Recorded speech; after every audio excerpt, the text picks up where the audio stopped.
మనం ఆయన వాక్యం వినబోతున్నాము. మనం చెప్పాల్సిన మాటలు ఏంటంటే, ప్రభువా నీ మాటలు నాకు అర్థమయ్యేలాగా బోధించండి. నీ దాసుని ద్వారా నాకు ఈ యొక్క సమయంలో ప్రభు మీరు నాతో మాట్లాడమని మనం కానీ అనుకుంటే, ప్రార్థించినట్లయితే దేవుడు మనతో మాట్లాడతాడు, మనందరితో మాట్లాడతాడు. ఆయన నీతోనూ నాతోనూ మనందరితోనూ మైక్ శబ్దం ద్వారా కూడా ఆయన మాట్లాడతాడు. కాబట్టి అందరూ ప్రార్థనాపూర్వకంగా ఉండి మన వాక్యంలోని గెలుచున్న మనందరం కూడా మన మనస్సు అటు ఇటు వెళ్లకుండా కొద్ది నిమిషాలు దేవుని వాక్యం వినటానికి మనము సమయాన్ని పాటించాలి. మన మనస్సు ఎట్టే వెళ్ళకూడదు, నిద్రపోకూడదు. మన యొక్క ఆయన మాటలు మనం వింటే మన జీవితంలో మనం ముందుకు వెళ్తాం.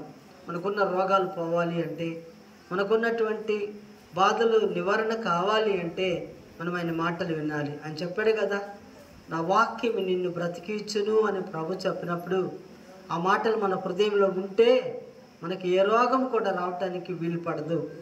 రోగాలు వస్తున్నాయంటే ఆయన మాట విననప్పుడు రోగాలు వస్తాయి. ఆయన మాటకి దూరంగా ఉన్నప్పుడు మనకి రోగాలు ఎక్కువైపోతాయి. షుగర్ వస్తుంది, బీపీ వస్తుంది. కాబట్టి ఆయన మాటలు ఎట్లా ఉండాలంట, శ్రద్ధగా వినాలి. ఇది ఈరోజు మనకి ప్రభు దినము, ప్రభు తిరిగి లేచిన దినము.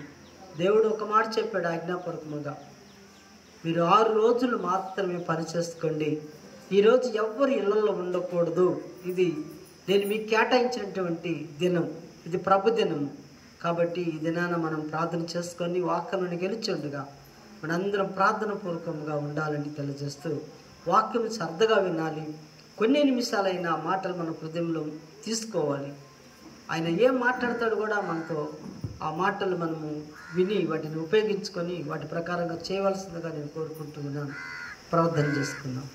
పరిశుద్ధుడైన మా పరలోకపు తండ్రి, కృపా సత్య సంపూర్ణుడైన మా యేసయ్యానికి వందనాలు. మరి ఇంతవరకు నీ బిడ్డలు పాటలు పాడి నిన్ను మహింపరిచినారు.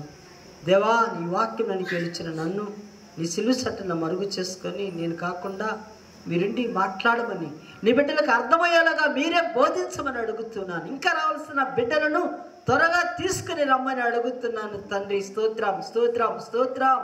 పరిశుద్ధుడా నీకే స్తోత్రం, స్తోత్రం, స్తోత్రం. ఎవరు ఏ బాధల్లో ఉన్నారో, ఏ కష్టంలో ఉన్నారో, ఏ శోధనలో ఉన్నారో వారి నేను శోధనల నుండి, కష్టముల నుండి, బాధల నుండి విడిపించమని అడుగుతూ ఉన్నాను. సహాయం చేయండి నాయన.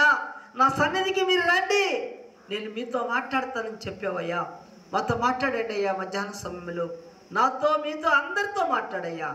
ఈ మైక్ ద్వారా అనేక మంది బిడ్డలు ఉంటున్నప్పటికీ వారితో కూడా మీరు మాట్లాడి సహాయం చేయమని యేసు నామములో అడుగుతున్నాం తండ్రి. ఆమేన్ చెప్తామా? ఆమేన్. హల్లెలూయా.